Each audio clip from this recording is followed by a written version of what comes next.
Support for the podcast comes from Open Minds Psychological with locations in Plymouth Meeting and Phoenixville, Pennsylvania. Open Minds works with individuals to support needs around emotional regulation, anxiety, depression, trauma, and coping skill development. They also offer psychological evaluations to assess developmental, cognitive, academic, and behavioral needs, high-risk assessment, as well as career counseling. Evidence-informed group therapy options are offered periodically throughout the year around topics such as anxiety awareness and skill building, social skill development, ADHD and executive function coaching, as well as parent support groups. Learn more at openmindpsychological.com. Hello and welcome back to Parenting Stuff I Wish I Knew Sooner and Want You to Know Now. I'm your host, Erica Desper, founder of the Center for Confident Parenting and a mom who seemed to learn everything I needed to know just the hardest way. My guest today is Susan Paul. We are meeting for the first time and we just happen to dress alike, so let's everybody enjoy that. We did not plan this. It's just spontaneous. Susan is a mom of 3 adult children and 1 grandchild so far, as well as the founder and the owner of Communiverse, formerly known as Communication Imaging, and a speech-language pathologist with over 35 years of experience working with both adults and children.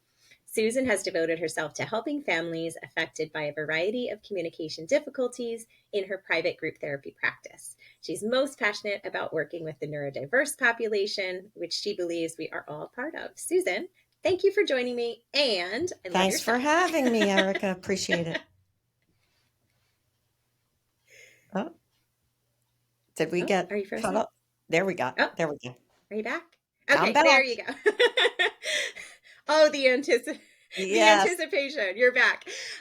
Thank you for joining me. So tell us a little bit about yourself, your family. How did you land doing this work, finding this passion? I love to know everyone's origin stories. Oh my goodness, I'm going to be talking for a while. Interrupt me if you need to. Anyway, okay. So Deal. I'm a mom of 3 grown sons. And we have 2 dogs, my husband and I have a granddaughter, as you said. I started my career back at Temple University. Got my master's in 1985 from Temple. And I have a big journey story about how I landed in speech and also how I landed in working with this population. So I don't know what you want to hear. I don't want to Well, say first, how did you land in speech? What's your So I always told my parents I want to help those less fortunate than myself. I always had that drive in me. My mom was a teacher. My dad was a dentist. So it makes a little sense. Teaching, math. Absolutely. There's the marriage. But but anyway, I actually was really good at languages. So when I went to college, my first semester, I took French, Russian, and Spanish. I was the only non-native Spanish speaking student in my Spanish literature class, for an example. And I thought I would be an international interpreter or whatever. I was never an A student, but I took a linguistics course. And then I was at University of Maryland. I took a linguistics course and I got an easy A. And I'm like, it's under hearing and speech sciences. I think I'll take another one of these courses. So I just kept getting A's in all of these courses. And I decided to become a speech pathologist. There you go. So then to get here where I am today, let's see. So when I was at Temple, I told my professor who was observing me with my last client in the clinic at Temple, I told her, you have just witnessed me working with the last child I will ever work with in my life. Because back then, all brains were the same. And I loved the brain. So the only way I could really work with the brain, in my opinion, back then, was to work with traumatic brain injury and strokes and other neurogenic diseases. So I did that for the first 20 years of my career. Okay. And I was raising the children. I was climbing the corporate ladder. I was Sure. Doing it enjoying, all. I was enjoying working with that population. And then all of a sudden, it was around the time that my father died that all the regulations changed so that a speech therapist, an OT, and a PT all had to basically vie for their time working with a particular patient.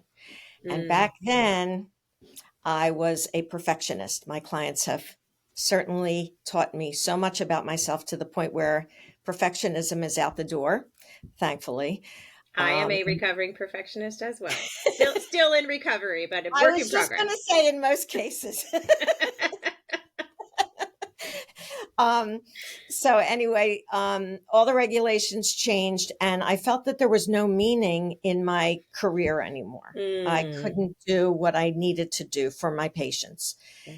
And my father died. So lo and behold, it was a perfect storm to wind up in a very, very deep depression.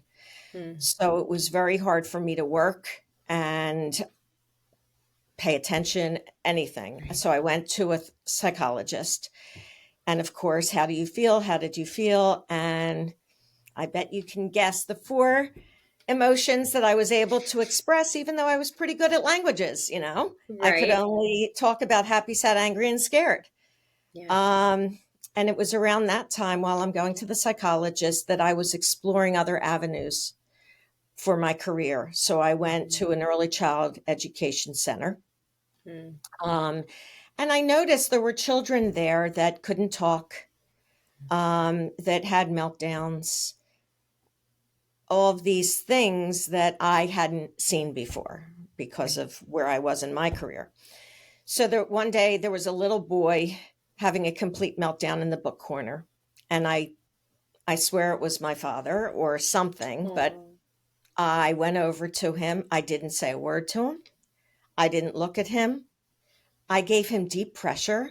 And I knew what he was feeling and all of these other children were feeling, to the point where I then could go back into the psychologist's office and use words such as overwhelmed, irritated, annoyed, stressed, all of these words, because I could validate their feelings, but I couldn't talk about my own. Wow. Similar to our clients, right? That is a super cool So story. it was through already. it was through a nonverbal child, or non-speaking child, I should say, that he gave me my voice. And Wow. I still get teary-eyed. Yeah, I bet. He gave me my voice, and I started reading anything and everything about autism. And I went from one course to another. I just devoured this newfound interest, and it's my passion. And I'm lucky. I'm one of the lucky ones. That is really, really amazing. What an awesome story. Thank you for sharing that. It was well worth the 7 minutes that it took to tell it. Thank you for letting me share that. Absolutely. I think I'd love to hear how everyone came to what they do. Our passions seem to find us, whether it's through our own personal struggles or, someone we work with, whatever. But life kind of showed you where you needed to be. And wow, are there just so many kids out there that need your passion and what you do. So we're very happy to have you, very appreciative. Okay, so I'm not super well versed in speech language. It's one of the areas that we haven't really had it. Well, I thought we didn't have any challenges in, although we're getting evaluated now. So maybe I'm wrong. But to help this make sense to our listeners, so speech and language are often grouped together. They're speech language pathologists. So they're grouped into one category of communication. But I understand that in reality, they're 2 exclusively separate entities. So can you help us understand the distinction between the 2? Yes. As a matter of fact, so many of my clients come to me. This doesn't make sense. Why are you a speech therapist? Right. You don't do speech with me. Right. Yeah. It's confusing because I feel like you guys address so much more than what we would think you would. Absolutely. So we basically work from here to here, sometimes down below for swallowing. But anyway, so speech, think about it in terms of our articulators. the sounds, the speech sounds, how we blend those sounds together in terms of fluency. So stuttering is also under speech, although there's some overlap with language when someone has trouble organizing their thoughts, for example, and expressing themselves. You might find a disfluency. So that's, Right. And then the voice is also speech.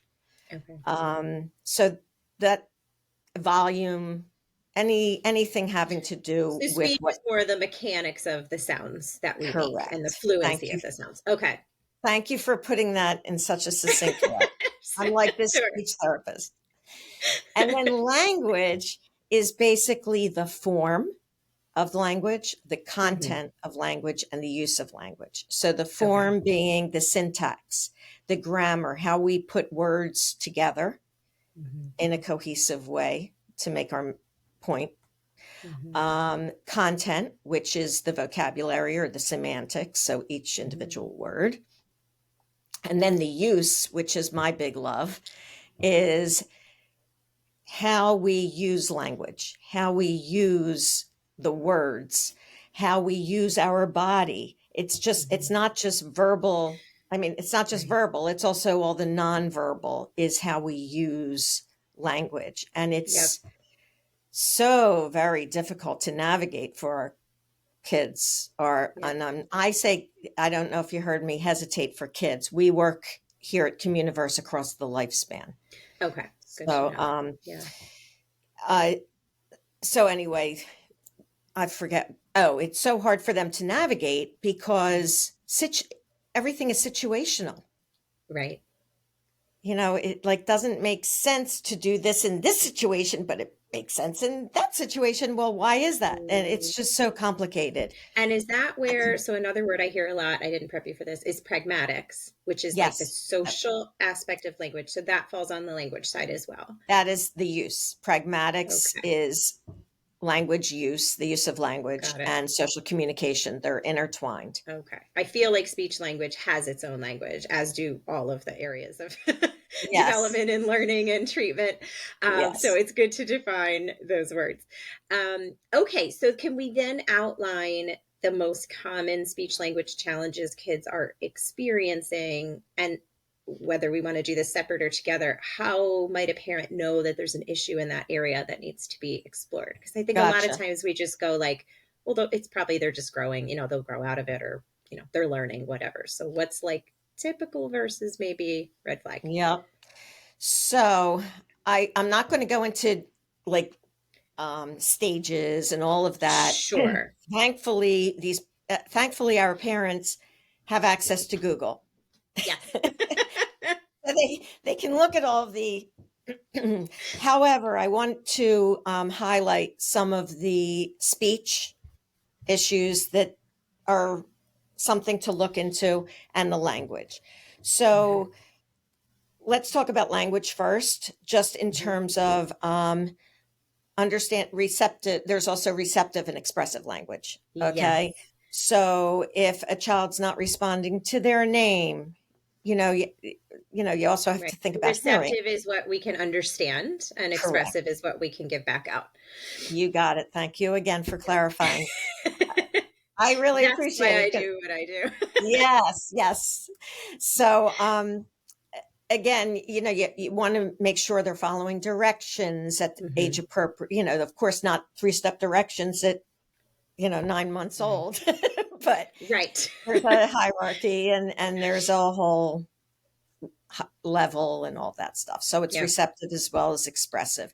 At 1-year-old, typically a child has expressive vocabulary of at least one word. Okay. Around 1. I don't want parents out there. Oh my gosh, my child, is not saying it. There's, I'm sure, a wide range of typical, and not all kids fall right in the middle. I like to tell parents, you can be on the slow side of typical. So not like problematically slower to come around, just slower than a lot of the peers, but within normal range. Absolutely. Yeah. And then if you have physical or occupational therapy stuff happening, if they're developing very strongly in one area, the other areas might not be developing as quickly. Excuse me. Right. Yep. Um, Getting back to language and milestones, just at 2 years old, around two, children have an expressive vocabulary of about 150 words where they're able to then put two words together, like mommy sock, Okay. daddy Yes. car, whatever. Right. One thing that comes up with parents that come into our clinic is that they'll say, well, my child's not saying, like they'll say ba for ball. Mm-hmm. And I'm like, are they doing it consistently? Well, yeah, but it's not ball. It's ba. I'm like, Right. that's their word. That's their word for ball. So that in Okay. terms of language, yay. In terms Okay. of speech, oh well. sometimes so now let's get into speech. Sometimes Right. there's fun there are three areas for speech that we look at as speech pathologists, not including fluency and voice and vocal loudness, all that stuff. Okay. We're talking about articulation. So there might be articulation issues where there's either consistent deletions of specific sounds, Mm-hmm. or consistent substitutions of certain sounds, like a TH for an S, which would be a lisp. But Mm-hmm. again, it's developmentally, speech Right. pathologists don't work on R's, S's. Let me just say this out loud so everyone knows. Yeah. Speech therapists at schools do not work on the following sounds until about third grade. Okay. S's, R's, L's, TH's, SH's, CH's, and J's, as in judge. Okay. Okay. That Because we're assuming that it's going to correct itself. Because developmentally, Okay. back in the Stone Age when I was in the school system, it was, and as a student, by the way, Right. it was second grade where Okay. speech therapists would work on that. Now it's third grade. So Okay. it's developmentally, that's where they're doing the cutoff. Okay. That being said, so that's an articulation disorder, an omission, a substitution, or a distortion. Okay. So now I'm going to get into why I or other speech therapists might work on S's earlier than third grade. Mm-hmm. And it's called, and I'm not saying just for S's, it's phonological processing disorder. And I don't like the word disorder, but that's what it's called. Is what it is. So basically, that's where a child has their own basic rule system. So consistently, they might have final consonant deletion, okay, where they're deleting the final consonants, or they have cluster reduction, blend reduction, where they're taking off one of the sounds for, let's say, swing and sling and spider. They might do piter for spider, for example. Right. Okay. I'm working with one child now who has final consonant deletion and also glottal stops, where it's like they say, let's just say, I'll say pumpkin. I might do okay. Okay. That sound is a glottal stop. Okay. Which where means they that know there's an something issue with the goes in tongue. there. Say it again. There's an issue with the tongue. Is that what's glottal? They're not using their articulators. They know something's supposed to be there, so they do use their larynx. Okay. So Interesting. or It's so whatever. fascinating. And also this child has he doesn't have any continuant sounds, so that's why I'm working on S's. Not really just S's. I'm working on the F's, the V's, the S's, the N's, the M's. Those are the ones that continuant we sounds. hold. That's right. Yes. Yeah. Okay. Okay. So, and then we also have what's called childhood apraxia speech. So we have articulation errors, we have phonological processing disorders, and childhood apraxia speech, where basically the brain isn't connecting with the articulators in terms of putting sounds together. Okay. Having the timing be perfect and the placement be perfect. So typically we can't diagnose a child with childhood apraxia of speech, they say, until a child's 3 years old. The reason they say until they're 3 years old is because that's when there's enough language for us to hear the sounds together. Okay. They have to have enough language. It's not about a B and a P. It's about a P plus, pa, pee, po, poo, all Right. that. Okay. Okay, So gotcha. that's speech. And I think I And is talked there a about, dyspraxia as well, or am I making that up? you're not making that up. That's interchangeable. Okay, Apraxia or got it. dyspraxia Okay. basically mean the same thing. I Okay. personally use apraxia only because that's what I hear and read and all, Right. that's my world. Yeah. That being said, I like the word dis because, or the prefix dis, Hmm. because that means absence. Right. I thought that meant children who can't or don't speak. Yeah, Right. no, But that's not, it yeah. doesn't And it represent it could be actively. they're not speaking Right. or they can't speak because of this. And Right. Because of the connection. that's where we also have to get involved in AAC devices, alternative Right. augmentative communication devices.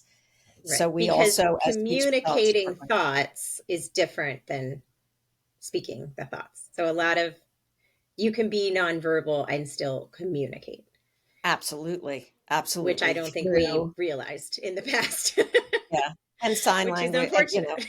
yep, Yes, yes, yeah. exactly. Now And to go I'm back a little bit. Yeah, I'm go sorry, ahead. Sorry.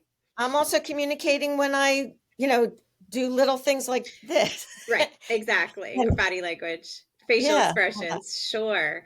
Um, so you mentioned that in schools they may not check or worry or work on this until, third grade currently. You said that you do like to do it sooner. I'm not sure that you completed the thought of like what's your logic behind like, maybe let's not wait till third grade. so when our families come in, the big question I ask before they come in, I ask, is it affecting them socially? Is it Okay. affecting them emotionally, where they're like not talking as much with their peers because Yep. of this? When it's a bigger issue than just I would highly recommend Okay. helping Got it. families and teaching them some strategies. I was going to mention this later when I talk about Communiverse, but I think this is a good spot to say it, is Sure. Go for that it. the way we work is that anyone who calls, I tell them if they want to come in for a one-time consultation. And the purpose of the Mm, consultation is to arm them with strategies they can use right from the get-go in a very yeah. naturalistic setting, so that they don't have to wait for early intervention, the waiting list that you talk about, Oh yeah. so that Yeah. they know what to do at home, and not to be the therapist, but what they can do as parents without, oh my God, am I doing it right? Am I ruining what, Right. I don't want them to Exactly. worry about how they do it. I want them to do Right. it the way they feel comfortable. Yeah, and I think that's no matter what our topic is, I do always ask the question like how would a parent know to seek support? And I like the biggest red flag I think everyone can agree on is that it's impacting the child's, occupation, which is typically play and Right. socializing or maybe Right. school performance. But I would also add if it's just like if you're just so worried and you're spending a lot of your bandwidth as the parent thinking about should we do something like just go, what's the harm in saying like, hey, do we need to be worried about this, do we need to be worried about it yet, and if not, you're on someone's radar and you know when to come circle back. That's um, exactly right. I think that's And, really really helpful. and that's what they do when they call. Is I also give some free advice over the phone, and I'm like, just know I'm always here, and people Yeah. they text me all the time.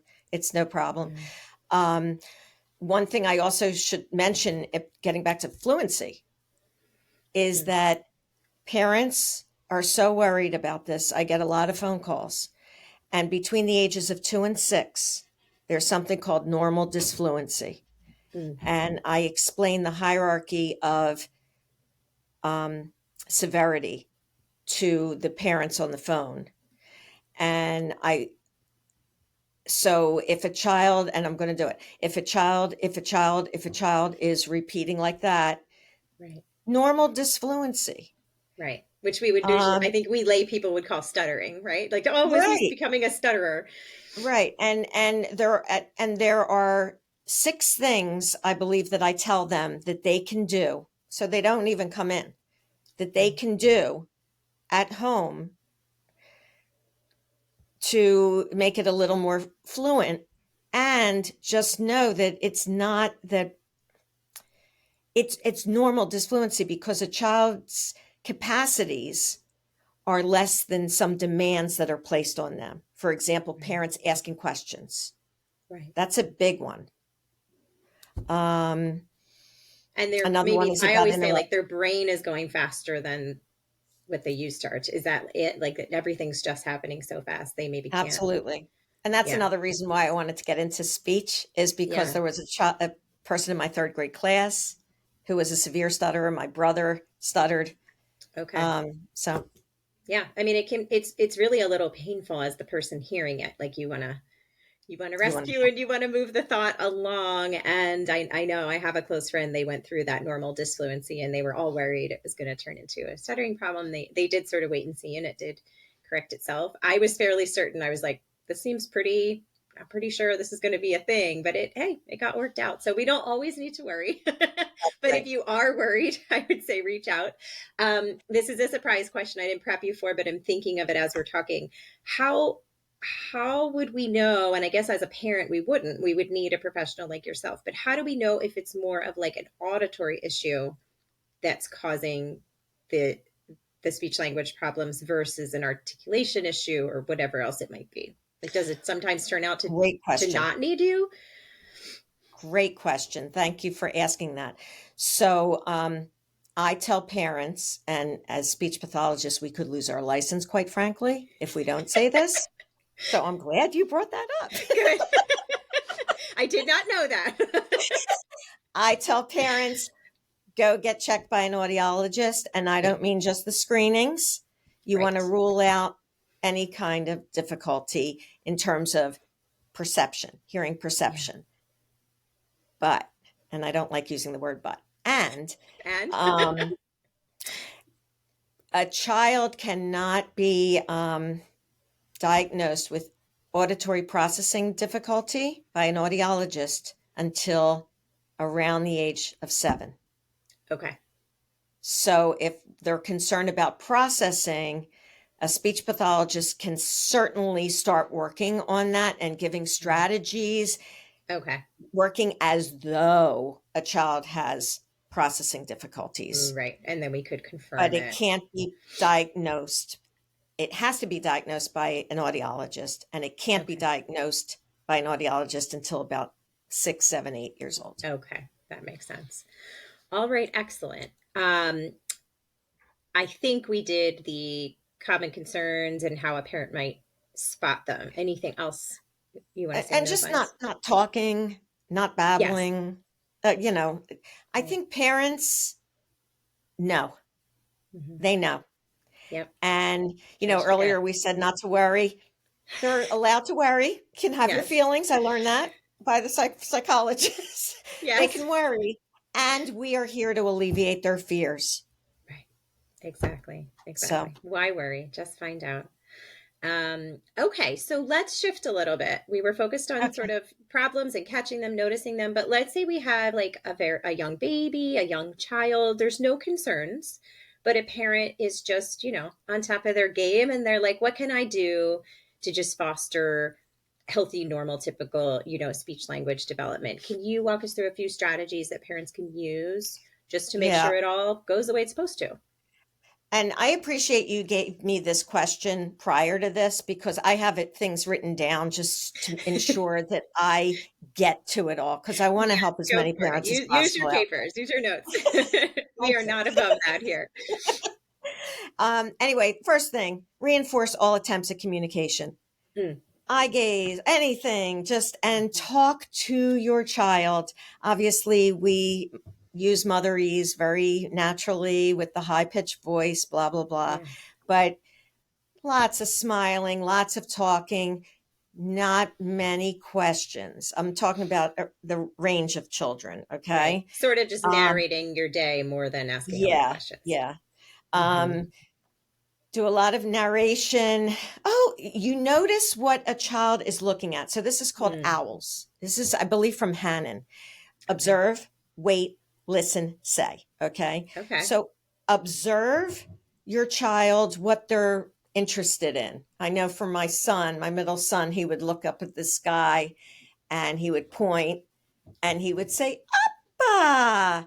So I'm not going to repeat, yeah, Appa. I'm going to say, yes, it's an airplane. Look at it. It's so high in the sky. So what I'm doing is I'm validating what he's saying. I'm expanding upon what he's saying.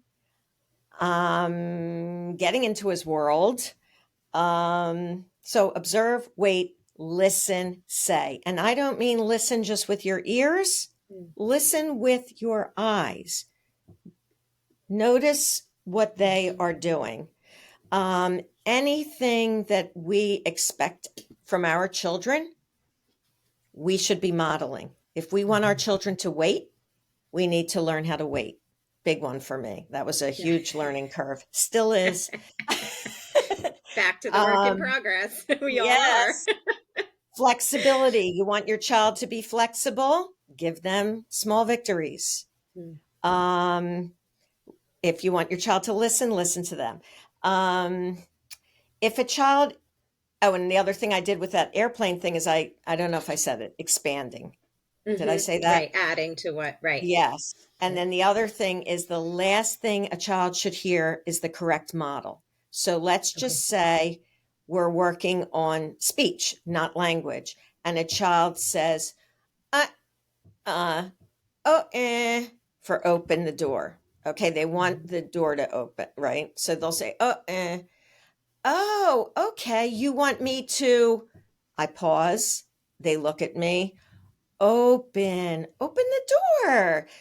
I'll open the door. So what I did in that instance is I changed my intonation. I changed the way I said it. I had them look at me without making them look at me. I gave them the correct model and I did a lot of repetition. Excellent. Excellent. If a child is not initiating speech, you want to give two choices near your mouth. The second one should be the one that parents know what their child wants. It looks like you want something to eat. Do you want broccoli or cookie? And they might go, they might just look, they might point, whatever, anything. Okay, here's cookie. Yum, cookie's so good. Lots of repetition. Yeah. And you said near your mouth. Is that to draw their eyes to what you're doing? Yes, that's a really important point also, because, working with my, listen to me, I say the same thing, my kids, my babies. Working with our neurodiverse population, I don't care about them looking at me because, quite frankly, I asked an adult years and years ago. I was sitting at a table at a conference with all adults with autism, back in the day. And I said, let me ask you a question. Tell me why you don't look at me when I'm talking. Just teach me. And he said, if I'm looking at you, please know that I am not listening to a word you're saying.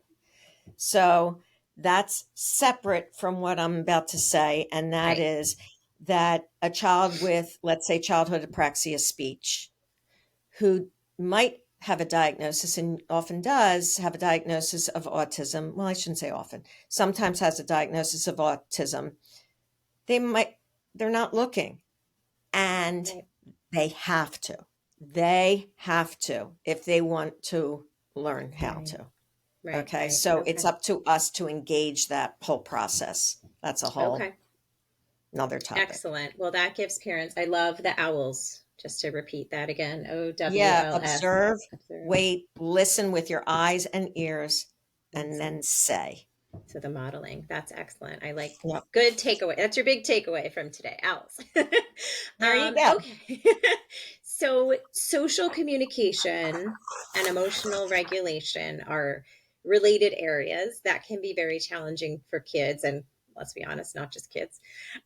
So I don't typically think of this as a speech language area, but you're telling me that it is. So can you help that make sense? Like, how is social communication, emotional regulation tied to what you help with, and what strategies can parents use when there are challenges in those areas? Okay. You can't separate language from problem solving. You Okay. can't separate language from executive function. Mm. We plan using language. Right. And for We anyone not familiar with regulate. executive function, it's like everything you would need to plan, initiate, and complete any task.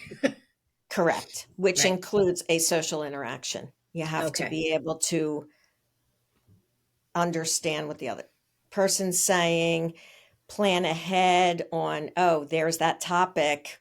How can I relate it to my topic? Okay. You just can't separate, and you can't separate behavior and everything's communication. Right. Behavior, executive function, um, our emotions. I coach myself, right? You talk to yourself. There's a change in your day. You've done this before, Susan. You can get through this again. It's the same but different. This situation is the same as something you've experienced in the past. You can do this. Right. It's a And little different. kids who struggle with executive function often are missing that self-talk piece. Or um, they have a critic in their head, A negative self, right? Yeah, negative exactly. self-talk, and Mm-hmm. it's strange how so much of what we as certain speech pathologists, not all, this was not something we were trained in back in the day, but because of the population I've been working with for about 24 years, they've taught me how to teach other people. And that's quite frankly why we also work with neurotypical people who just have a little bit of social anxiety in certain situations. And a, a lot of it is, I feel a little weird because sometimes I feel like a psychologist. Right. And, you have to be careful. Right. But I We have can't that wear all the expertise. hats. Yeah. But I have that Yeah. expertise. We here have that expertise Right. because of the population we work with. Got it. Okay.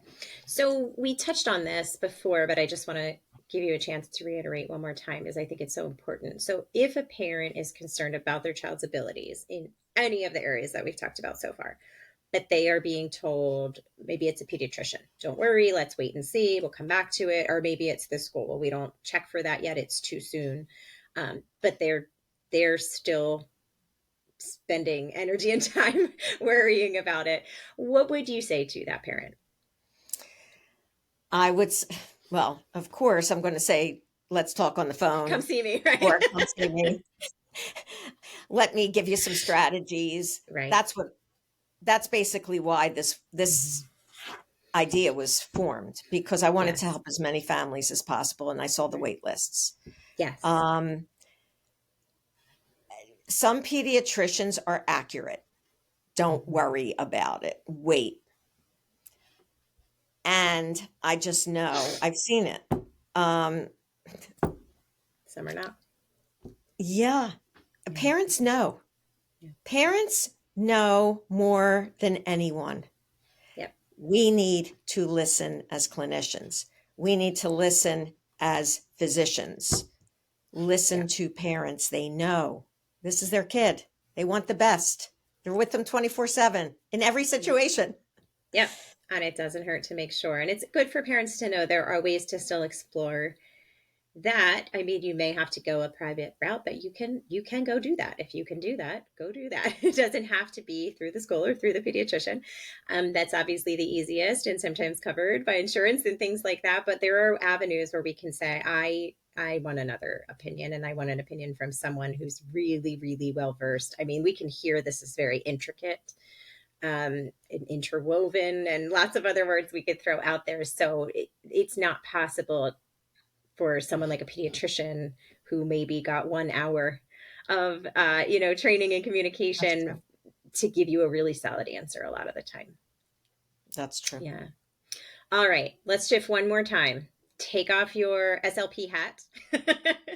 Put on your very experienced mom of 3 now adult boys hat and grandma hat. Thinking back to your own parenting journey, because I want to make sure this doesn't come across as just an expert podcast, right? Most of us are moms. We've been in the trenches. We're still in the trenches, some of us. What aspect of the early days of parenting was the most challenging for you? Well, I always worked full time. So I will tell you that. So that was challenging, was my time, and making sure that the time that I was home was 100% geared towards the family. Mm-hmm. I didn't take work home with me. My mom was a teacher. She took work home with her, but she included me in grading papers. Yay. Right. Which unfortunately is an expectation of teachers, even though it's not fair. Yeah, exactly. So that was the most challenging. And also thinking, not knowing, the worry doesn't end. And it doesn't end here either. Just, I'm 62 years old. Worry continues. What can I say? It just looks a little different at the different scenarios. And, I just worried, am I working too much? How are they going to turn out? Is it going to mess them up? But we as moms, no matter whether we're working at home with our families or we're working elsewhere, it doesn't matter. We all are working all the time. Yes. All the time. And absolutely. Just know that you're doing your best. And if you are having a difficult time like I was when I went to, through the deep depression, I had 3 sons at that point, and I got myself help. Go for help. Absolutely. And have people around you. Have really good friends and people around you. And all these things are easier said than done, right? But also it's one or the other. Like we either do those hard things or we feel the result of not doing those hard things and having those people around. And we've done other episodes about how to find your village, how to delegate, how to get that work-life balance, the mom guilt, which is super real and an ongoing struggle. So you're sort of echoing all of that.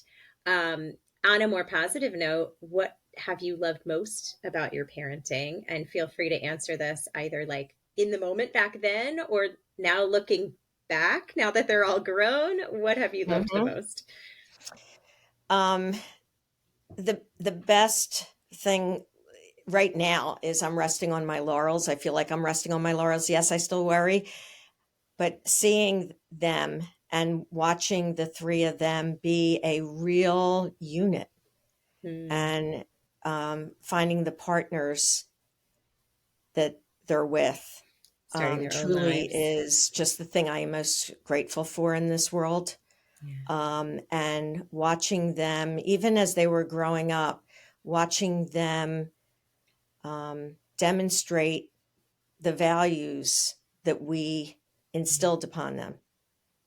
In terms of being compassionate, fun, balancing, seriousness, hard work, and having fun. Yeah. My mom was an educator. I'm switching a little bit. My mom was an educator, as I said, and she taught me so much. One of the things she kept saying to me that I never listened to until she died was, sorry, Mom. We're listening now. Give yourself permission to relax. Ooh, that's one of my favorites. So I do that now. It's Yes. been 8 years now this That's month. a work in progress too, right?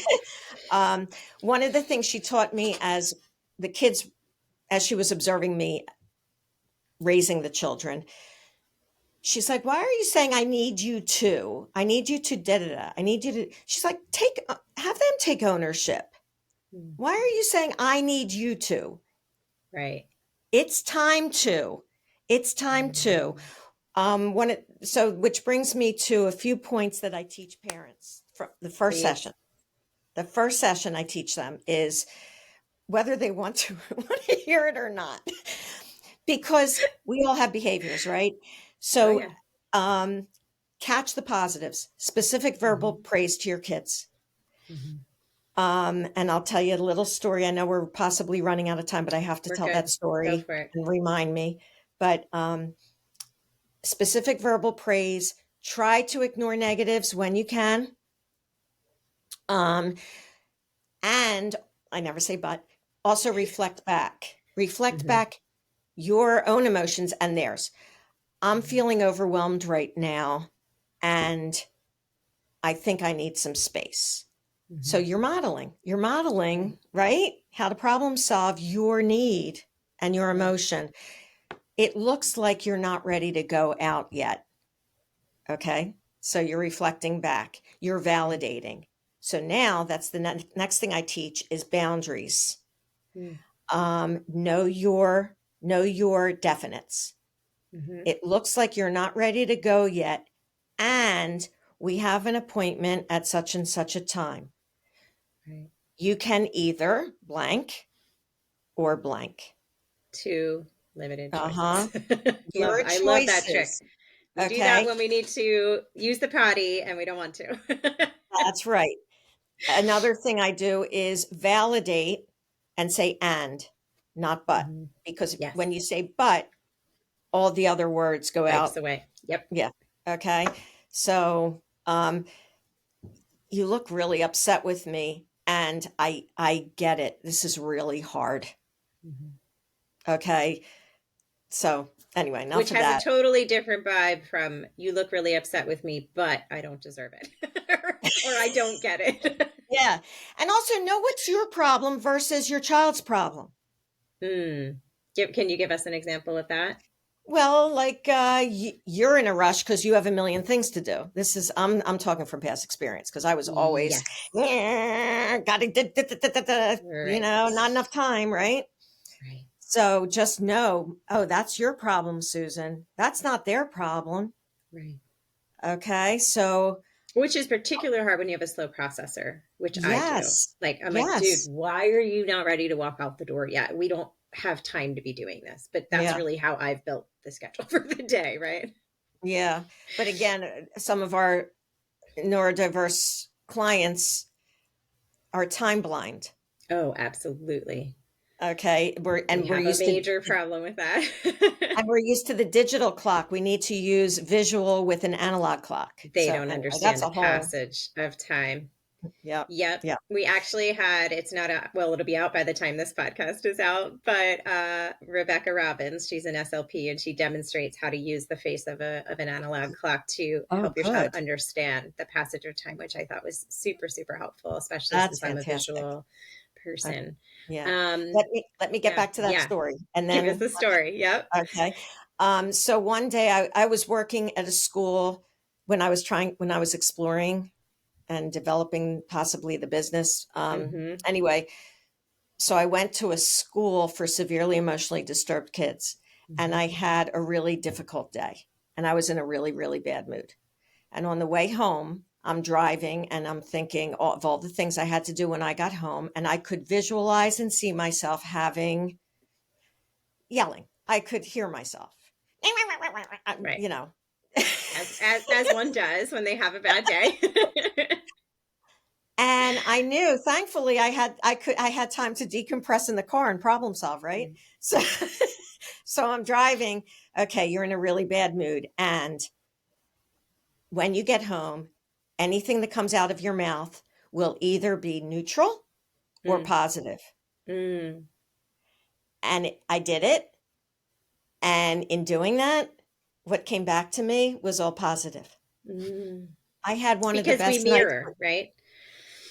I had one of the best nights with the kids and husband ever because of that little trick. Yep. But it's because I have that language and I have that, and I Mhm. can remember my experiences Right. and I And have all the that's what kids strategies needs and support with. Absolutely. It's a great way to understand what some of these kids are lacking, or even some of us as adults. Um, all of us. but We it's are also all just a neurodiverse. great general parenting tip of like, not that the car is awesome for decompressing. I mean, drivers are crazy and driving can be stressful. But yeah, you can, even if you're parked in your driveway, you can take a moment to sort of drop that and try to reset, reframe, whatever you want to say. That's really, really helpful. We could clearly talk forever, but for today, we'll start to wind down. I'm sure I'll have you back. But one more question for you. You gave us so many gems, so many takeaways today. But is there one more thing that you've learned on your own parenting journey that you haven't mentioned yet, that you wish you had learned sooner for yourself and you want other parents to hear now? It's really about, You said so many good ones already. Maybe it was already taken. I basically, I think it's that taking ownership.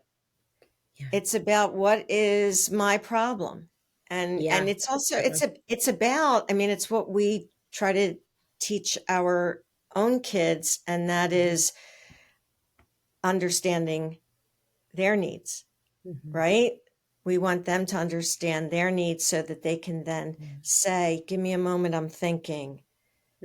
I need space, all the things. So think about, is this really my kid's problem or is it really my problem? Yep. Is this a problem in general or just a problem for me? That's right. Yep. Yep. Exactly. That's a really good, really great takeaway. And take care of Susan. yourself. Give yourself Yes. permission to relax. Yes. We will take that from your mom. Her teaching is still benefiting all of us, which is beautiful. Thank you so much for joining me. This was excellent. I will definitely have you back because we could dive into probably each of these things for a really long time.